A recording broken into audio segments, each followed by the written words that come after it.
Hello సరళ, నీకోసమే రావాలనుకుంటున్నాను. ఎందుకు? నీకో శుభవార్త చెప్పాలని. నిన్ను త్వరలో పెళ్లి చేసుకోబోతున్నా.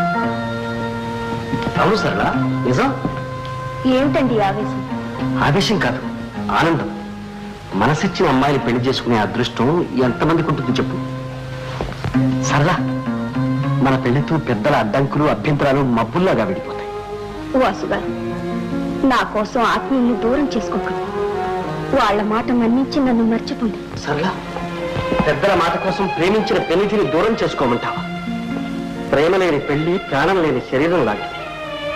సరళ, మనశ్శాంతి లేక మదనపడుతున్న నా హృదయాన్ని నువ్వే ఓదార్చావు. నిర్జీవమైన నా జీవితానికి నువ్వే జీవం పోశావు. నీ ప్రేమకు నేను దూరం కాలేదు సరళ. మనుషులు దూరమైనా మనసులు దూరం కానక్కర్లేదు. నేను మిమ్మల్ని మనస్ఫూర్తిగా ప్రేమిస్తున్నాను. అందుకే